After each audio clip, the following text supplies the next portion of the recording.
Okay, I think you can hear me now, right? Yep, we Okay, got good. you. Yeah, that was. I thought I turned on my microphone, but anyway, thank you, Dr. Starr. I appreciate that, and it has come to the time of Q&A. We do have a little bit of a question on the screen right now for the audience. Folks, would you please take a minute and answer this question? This is referring to the National Patient Conference, which is coming up September 30th to October 2nd, live and in person at the Marriott Marquis in Atlanta, Georgia. So we hope you'll join us there.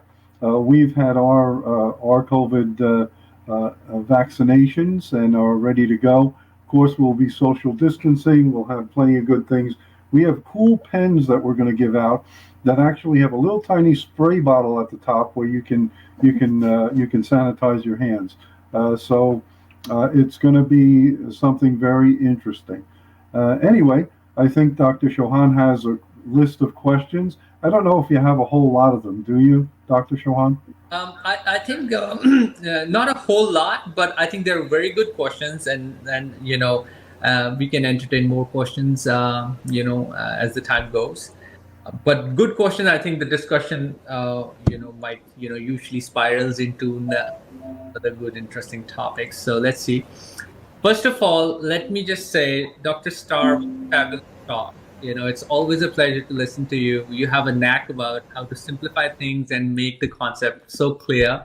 And to the audience, NCAN audience, I want to mention Dr. Starr leads a very strong program, a NET multidisciplinary program at Jacksonville, Florida. And he is a big advocate for NET patients and our field in general. He represents us at various national meetings, NET Task Force and NANETS committees. So big thank you for Dr. Starr for doing all the incredible work, research, and clinical care. Thanks, Fran. I do want to echo what Bob and Marion said earlier. We are looking forward to a fantastic national symposium in Atlanta. I've never been to one. I've done a lot of the regional NANET, so I'm looking forward to my first national NCAN symposium, and we have some of the most sought after neuroendocrine tumor speakers. Dr. Starr will be there, but I don't think we have any of the guys who you would not recognize from all the top names, Dr. Wolin, Dr. Anthony, you name it. Okay, so it'll be fun, but most importantly, I heard that Marion throws in great parties, so I'm looking forward to a fun event and looking forward to see you guys there in person. Okay, Love it. hopefully everybody gets the vaccines before that, and things are somewhat normalized, and this would be done in a safe manner as possible, and in accordance to the local and the government CDC guidelines. Okay, so we'll keep you posted with that. All right, guys, so let's jump into the Q&A. Dr. Starr, you ready? Let's do it. Okay, good. All right, the first question: how is a grade of tumor determined?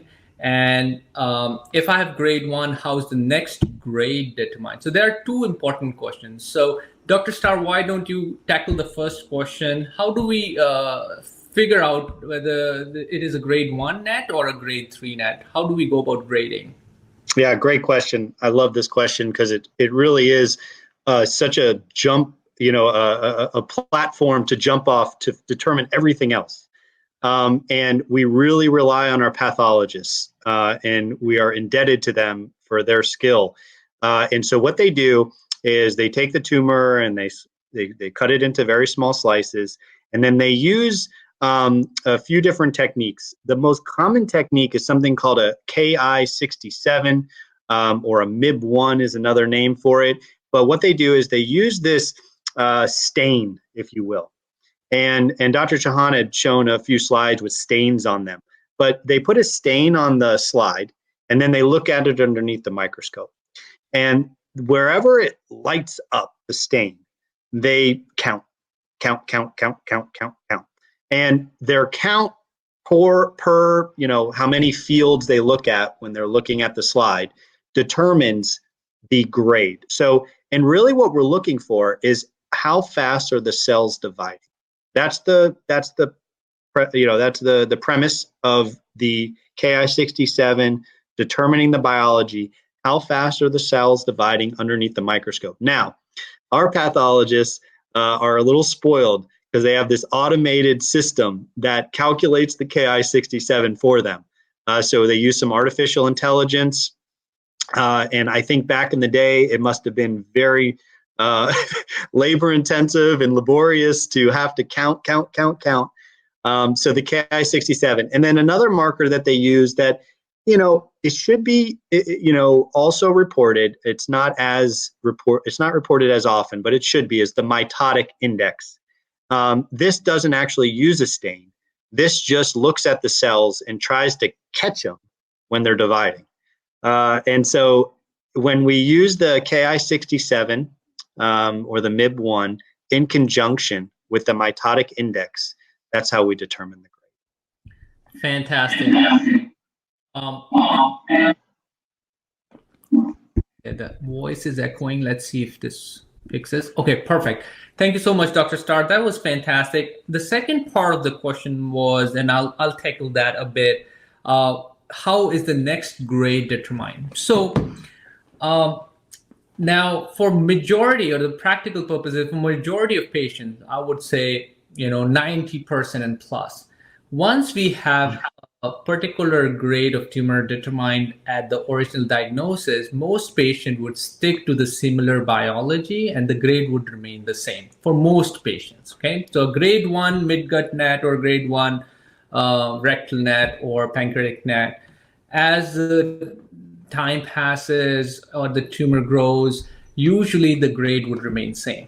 However, there are certain cases where the grade might change, and usually if that happens, it becomes from low grade to a higher grade.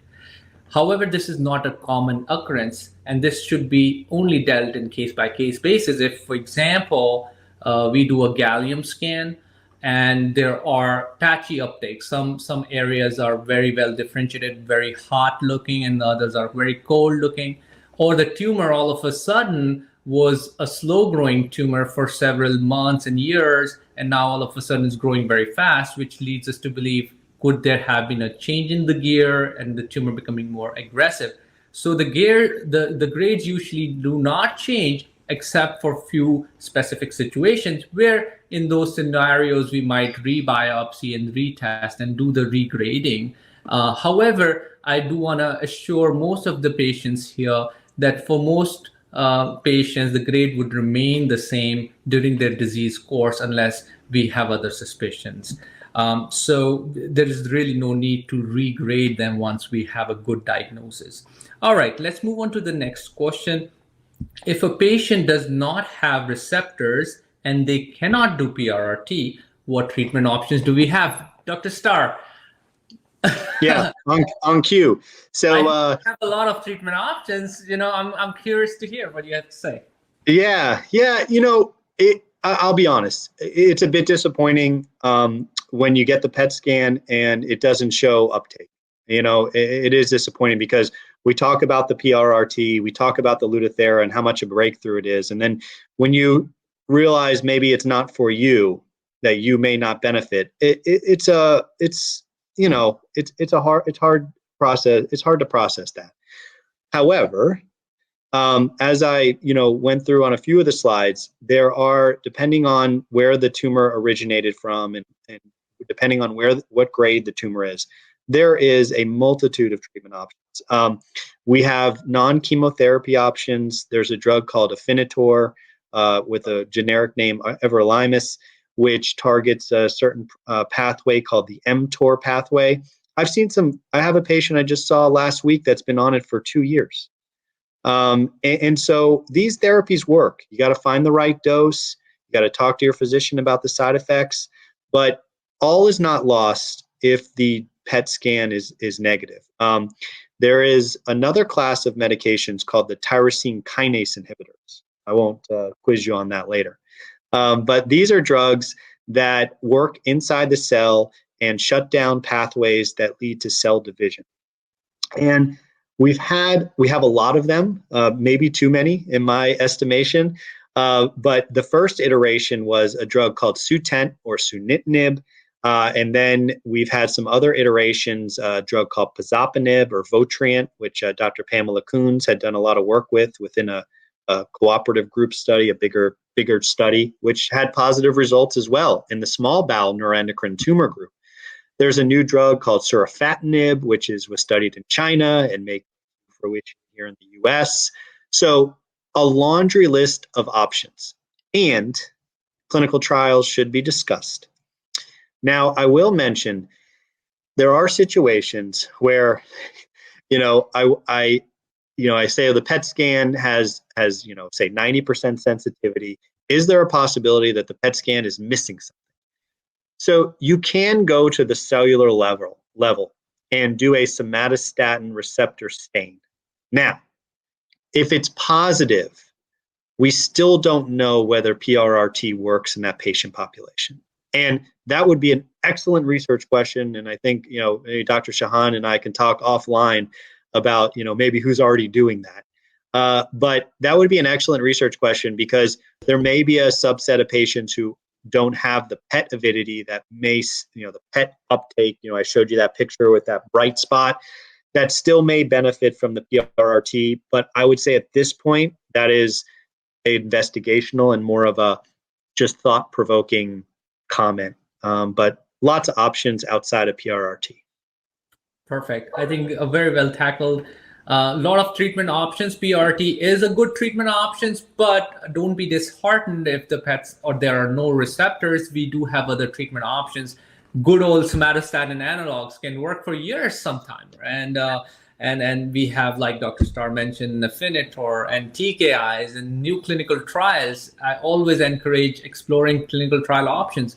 There's a cabozantinib clinical trial, which I think Dr. Starr has opened in his site and various other sites led by Dr. Jennifer Chan. Another good, promising drug, and we're looking forward to how that trial pans out. So a lot of treatment options. Okay, and before I kind of switch gears, I do want to say that we are trying to address this particular question: patients with NETs who don't have somatostatin receptors or have negative somatostatin receptor imaging. There is some interesting research coming from Alabama, UAB, that certain drugs can cause or upregulation of somatostatin receptors. So can we make these gallium negative scans into positive scans? Again, this is not ready for prime. This is all lab-based research, but we are working towards this as a community. We are cognizant of this patient population. And I would love to talk to Dr. Starr offline and see if we can also collaborate on some of these study questions. All right, the next question is, what treatments are recommended for somebody with lung NETs and again, no receptors? So it's just kind of in the same realm. I think, Dr. Starr has mentioned most of these treatments, although the FDA might have an indication based on the site or the location, but sometimes because of the lack of treatment options, we do use them much more broadly. Dr. Starr, do you, in your practice for lung NETs, is that how you go about it, or what do you do? Yeah, you're spot on. There's an FDA-approved therapy, the everolimus again, or the Afinitor, which is really the only FDA-approved therapy for lung NETs. Really depends on typical versus atypical. I have used capecitabine and temozolomide in that setting. I have used, carboplatin and etoposide in that setting. I have used actually TKIs in that setting. The pazopanib trial with the Alliance trial with Dr. Coons did include some lung NETs. So I still think, sometimes you have to go outside the box a bit, but there's still options, and I don't leave a stone unturned. And I know Dr. Shahan doesn't either.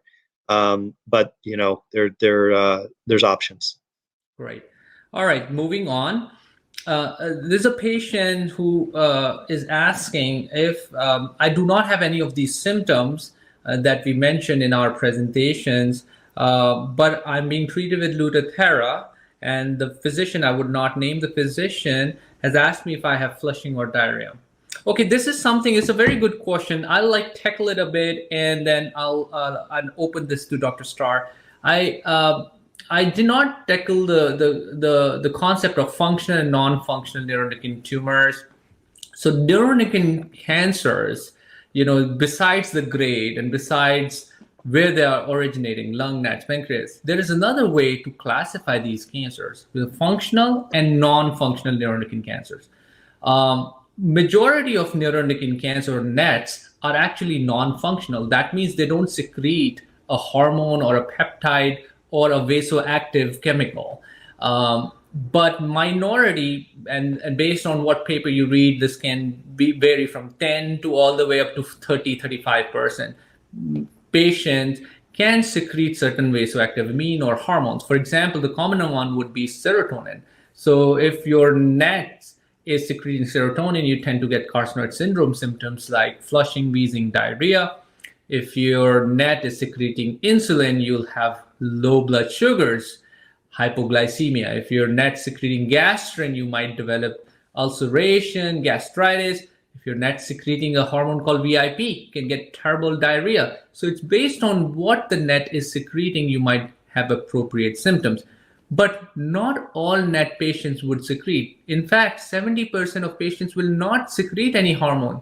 And in there, the problem is just from the tumor growth, or what we call mass effect. So if the tumors are growing, invading a particular organ, liver, and that's how they are causing trouble or compromising an organ.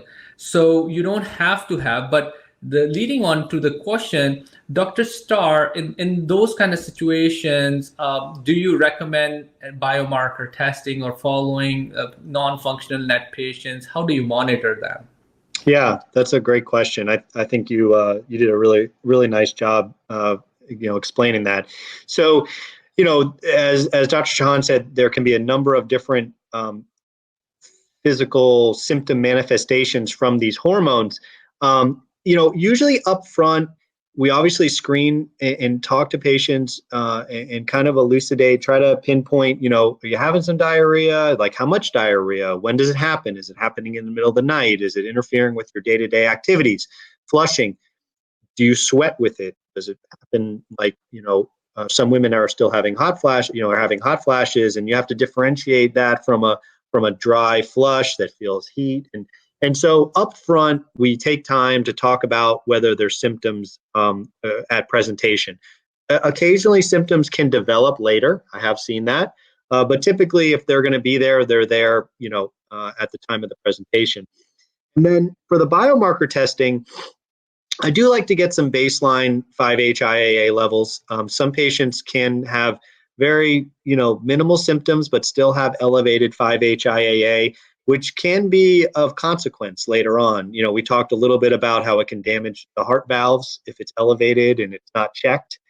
So, I use the biomarkers judiciously. I try to talk to patients about why we're getting it, what the results could potentially mean. For example, chromogranin. I mean, it can be elevated for a number of different reasons. If the kidneys are not working well, medications such as, very commonly prescribed medications, Prilosec and Nexium, they elevate it. And so I try to avoid, because the scans and the labs, they can create anxiety. And it's totally understandable. So I like to have a good upfront talk about, what we're looking for. I usually don't do like if it's a pancreatic neuroendocrine tumor, I don't usually do like a broad, cast the net out for all the hormones and see what comes back. I usually base it on, as Dr. Chauhan said, if patient's having low blood sugars, absolutely going to check an insulin level. Patients having high blood sugars and diarrhea, definitely going to check a glucagon. So you really want to tailor it to how patients are feeling and what their symptoms they have, and be smart about it, and not more of a cast a wide net and see what we get. Perfect. Moving on to next question. One of the patient asks that there is a significant family history of GI neuroendocrine tumors. They're worried that how to surveil the rest of the family, what tests they can do, what are your pearls of wisdom for somebody with familial history of neuroendocrine tumors? What should they do? Yeah. Oh, that's a great question. So there are familial syndromes that can predispose patients to neuroendocrine tumors. It's low. It's mostly in the setting of a pancreatic neuroendocrine.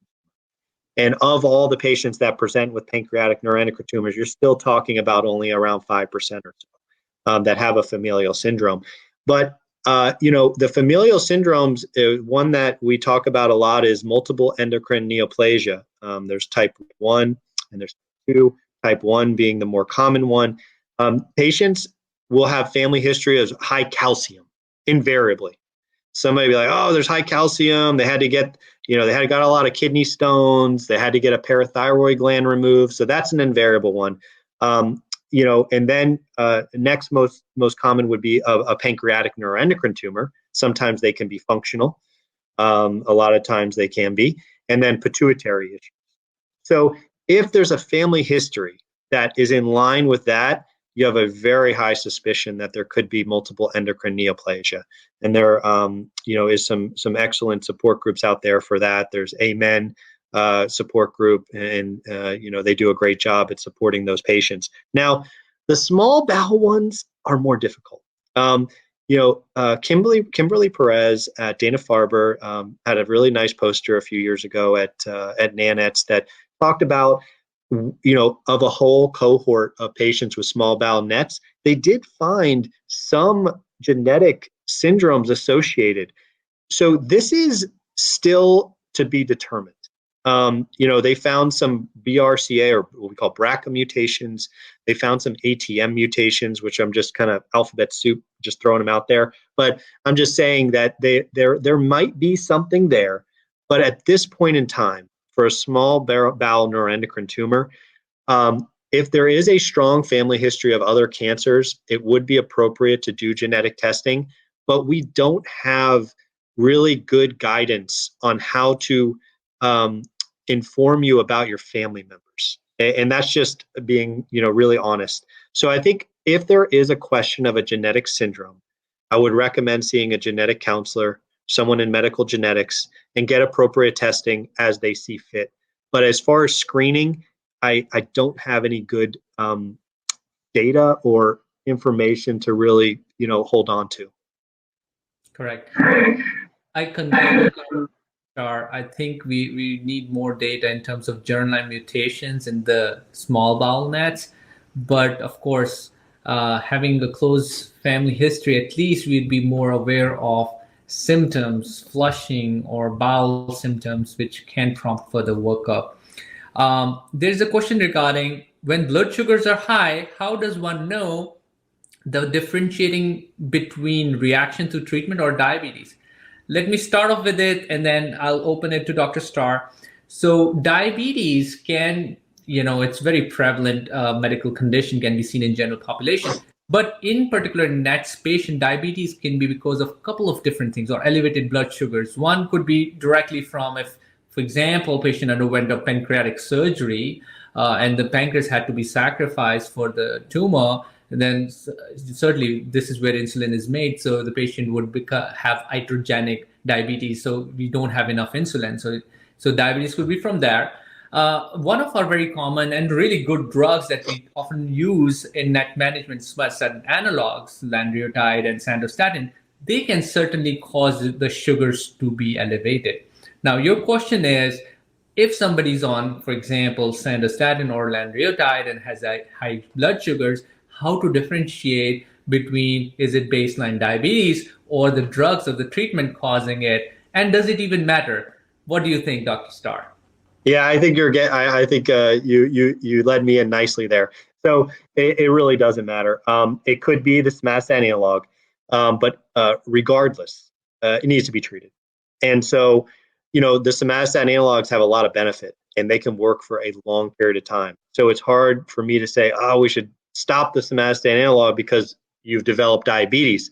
Thank goodness, modern medicine's amazing, and we can manage diabetes very well and manage your blood sugars with no problems. So I think that chicken or egg, kind of situation. And I don't think that it matters. I think I would just treat the elevated blood sugar. Fantastic. Thank you so much, Dr. Starr. The questions are piling up. I'm going to. Oh man, they're really coming in now, huh? Yes, yes. This is the most favorite part of the whole interaction, the lectures, the Q&A. Great. Great. Right. So there is a question regarding, do you recommend your the 5-HI serum, 5-HIAA, or urine test? What's the practice at Mayo Clinic? Yeah. So, my mentor, Dr. Havdanderson, who's at Mayo Clinic Rochester, one of his mentors, I think it might have been Dr. Wolin, but said that it's time to ditch the jug. But there's some good data out there, and we can provide even some of the paper, but that there is good correlation between the plasma and the urine 5-HIAA. And so I think from a convenience standpoint, a lot of my patients are traveling from kind of near and far. I have started to adopt the plasma 5-HIAA. It takes a little while to come back. We have to do a send-off. We're trying to get it done in-house at Mayo. So it takes a little while to come back. They kind of batch them because, we don't order them that often. But I've been happy with the performance. I did have a patient say that there was some discrepancy in theirs in terms of urine and plasma, but I recently checked and there wasn't. So although that possibility exists, and if a patient is having carcinoid syndrome symptoms and the plasma 5-HIAA came back normal, I would do a reflex urine just to make sure that I wasn't getting discordance. But my practice has transitioned completely to doing plasma HIAA. I agree with Dr. Starr. One of the important things in our management of NET patients' quality of life, and collecting 24-hour urine 5-HIAA is not fun. You have to take dietary precautions for a few days before that. And, so if we can come and do a spot tech, which is as reliable or somewhat near reliable, that's what we're really looking at, the broader trends. There is a question regarding frequency of lanreotide.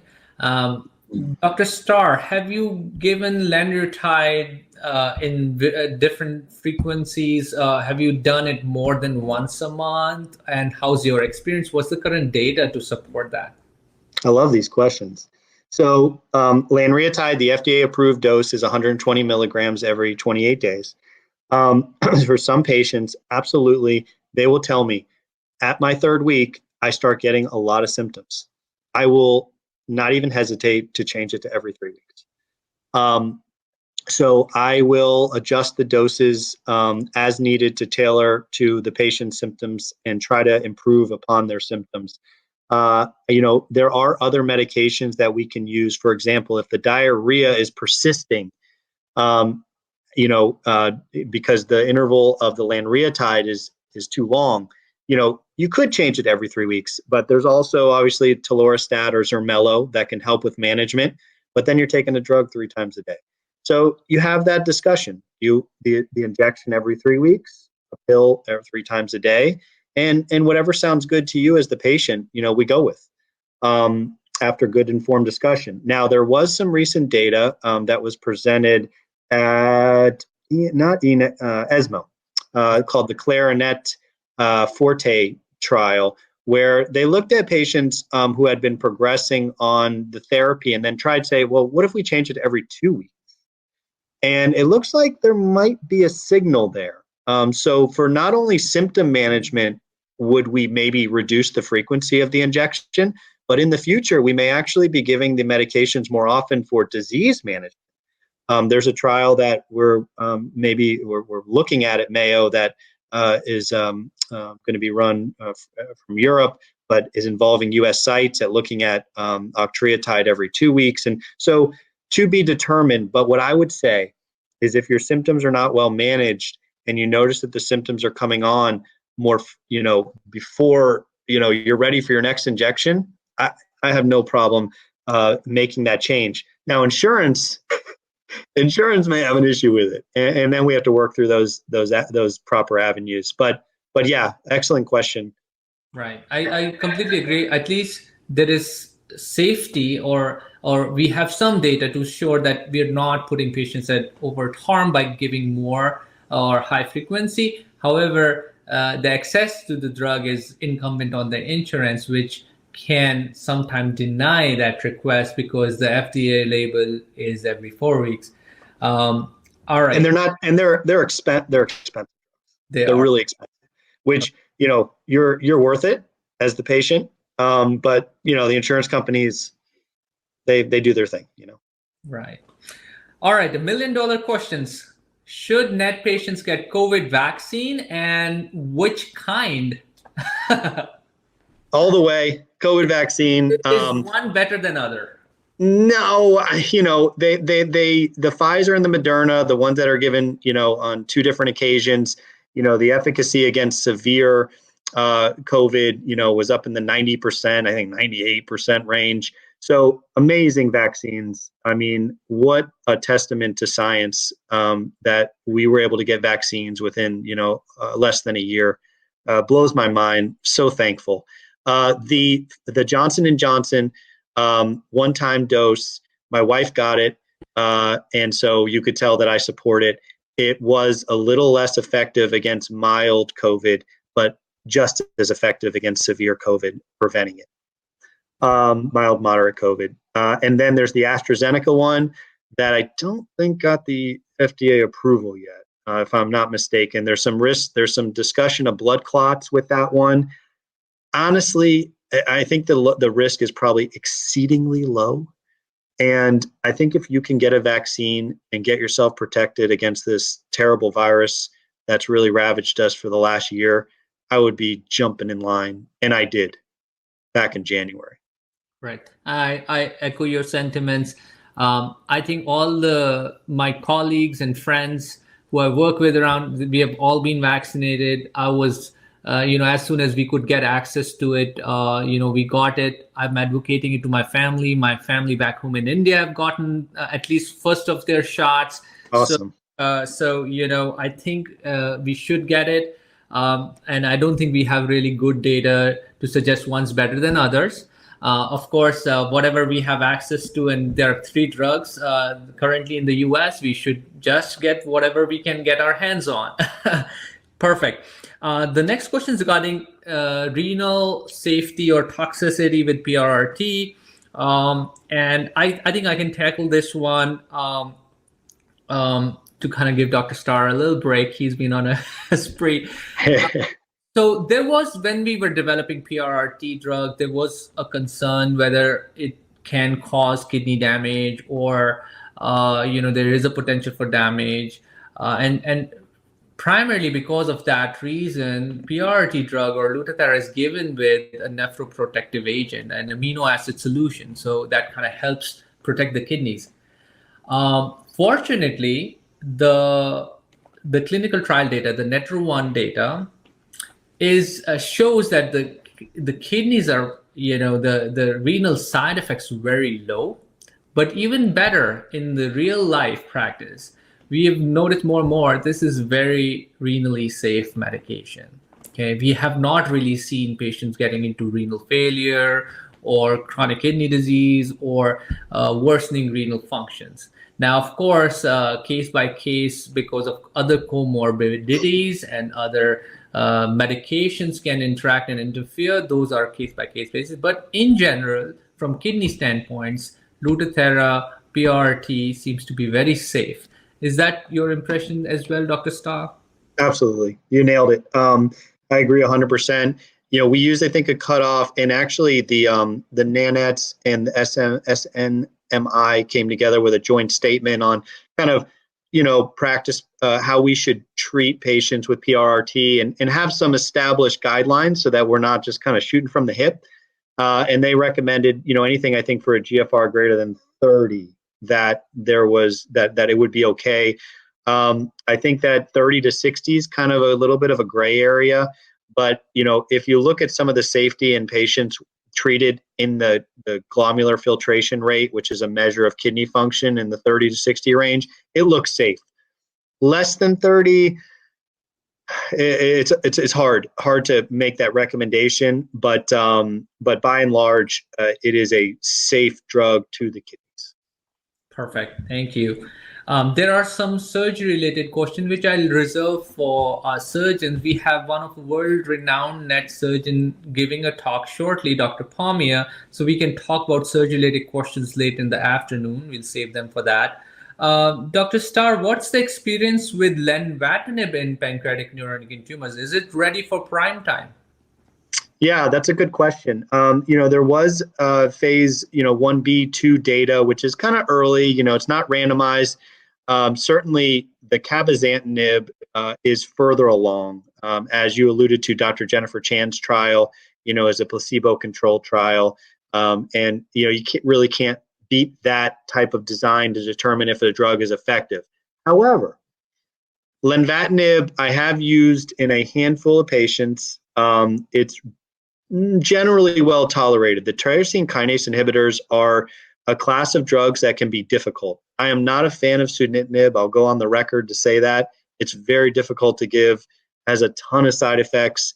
It's hard to watch my patients go through that. But lenvatinib, I don't think is ready for the prime time. I think cabozantinib is closer.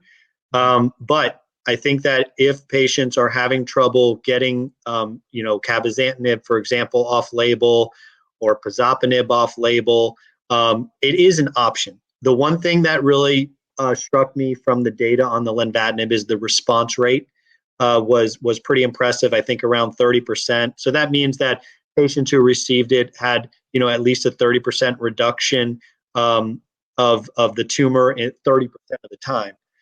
So that's pretty impressive when you're talking about pancreatic neuroendocrine tumors, where historically we've seen response rates is in the single digits or less. So 30% is impressive.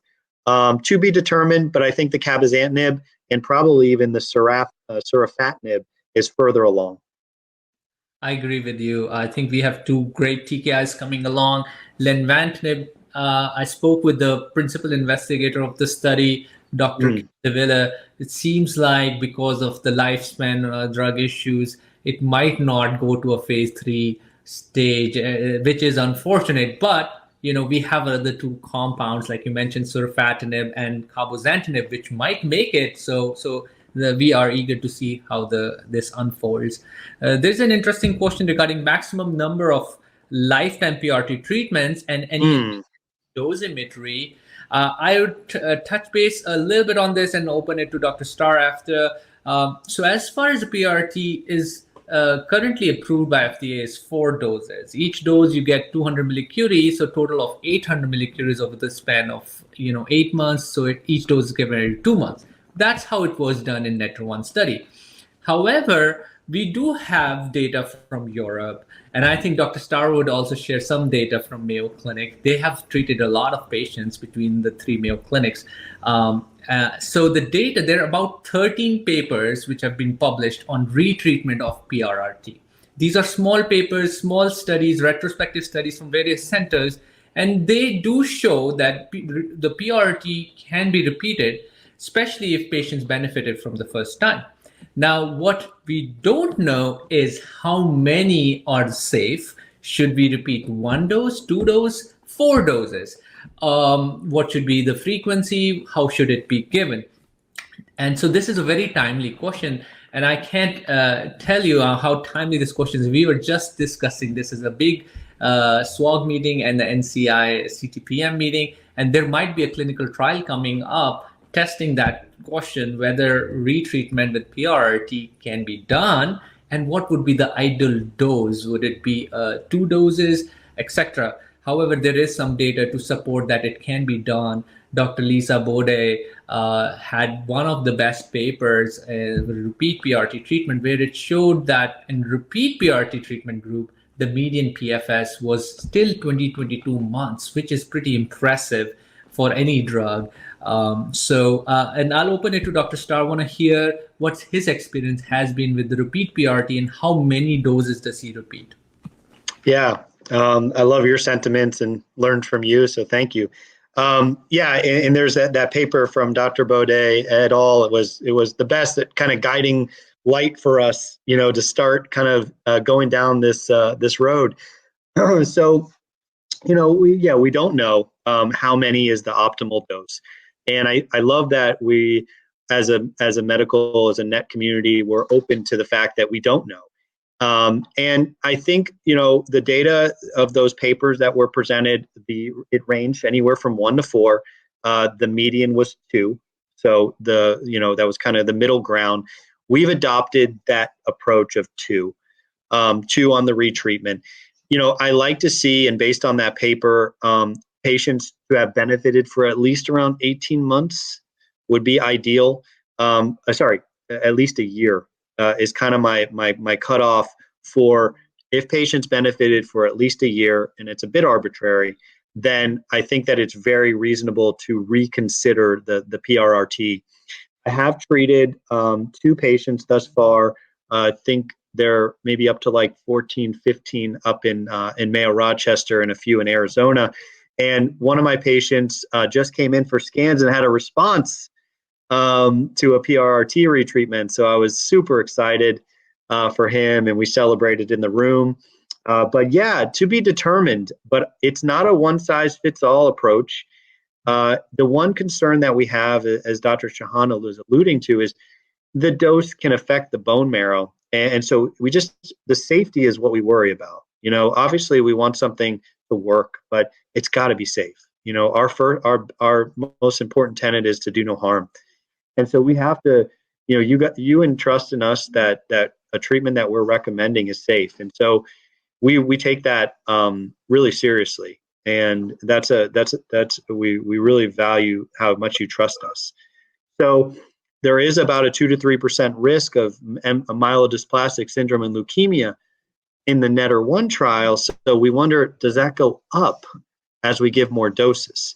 And I think that's the biggest concern, is that risk of developing bone marrow problems later on. Yeah.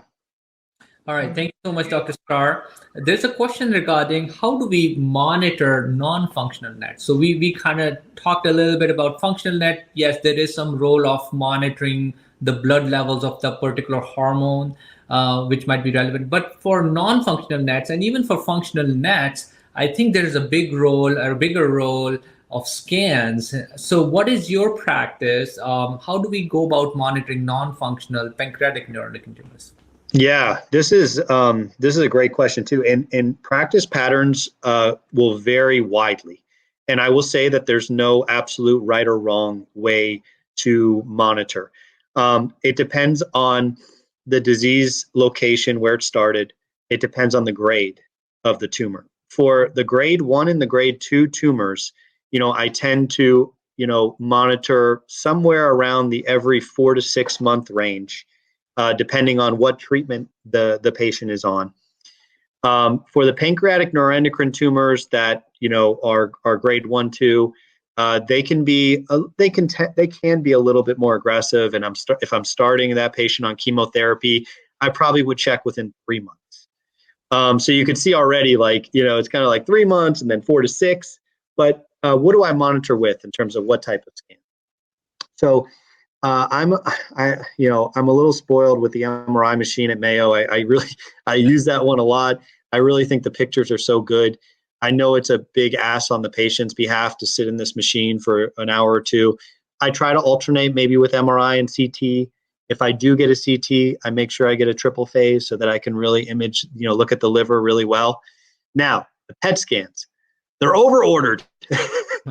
I don't do it anything more usually than once a year. For PRRT, I have one at baseline, and I do actually get one more for some research hypothesis. I do get one around 3 months or so after the PRRT, but otherwise, unless something changes with the patient or the disease, there's really no reason to really get regular PET scans. And so I would, that's just more for the medical community. And from the patient standpoint, anything more than once a year, if the disease is stable, is just not necessary. Correct. I completely agree. I think the CTs and MRIs are probably our best scans for monitoring the disease, and the role of PET scan in monitoring disease is somewhat kind of questionable at present. We need more data. Okay, great. We have more questions coming in. All right, so let's tackle this one. Are NET patients at high risk for developing secondary malignancies or other cancers vis-a-vis the disease itself or the treatments? Yeah, excuse me, gentlemen. Sure. I know we have a lot of great questions coming up and still coming. We're going to have another Q&A. I think it's about 3 o'clock. But if we can make this the last question, that would be wonderful. Sorry about that. No. So if I have just one last question, let me flip that. We reserve this question for the afternoon because this is a little bit more relevant to Dr. Starr. So Okay. And looks like she wanted to see you. It's a lung NET patient. Okay. And apparently the patient is seeing a lung cancer specialist. So she was asking, how do we go about seeing a NET specialist? So before I open this to Dr. Starr, I do want to mention that every place have different ways to tackle cancer patients. For example, if you go to Memorial, you will, if you have lung primary, then you will go see a thoracic oncologist. And if you're a GI primary, you will see a GI cancer specialist. And to be honest, 90% of places or cancer centers, they function like this. They have these lung groups because then you have a pathologist, surgeon, and oncologist. They're all in tune with the lung side of things. At Markey, we do have, so I don't see any other GI cancer, colon cancer, or liver cancer, but I see all NETs regardless of wherever they're happening from head to toe. So it depends on the particular place, but we are kind of eager to hear what Dr. Starr has to say about Jacksonville, Florida.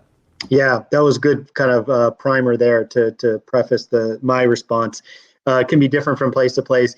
At Mayo, Florida, some of, and I will say, so I do see all of the gastrointestinal or pancreatic neuroendocrine tumors. I do see neuroendocrine tumors outside of the digestive system. For example, the thymus gland I'm thinking of. I have a few patients and so on and so forth. Now the lung, sometimes they do end up seeing the thoracic oncologist first. A lot of times the patient will then get transferred to me. Sometimes the patient sees me first. I think at Mayo, Florida, we could probably do a better job at making sure that I would see all of the lung neuroendocrine. One of the issues is that the neuroendocrine of the lung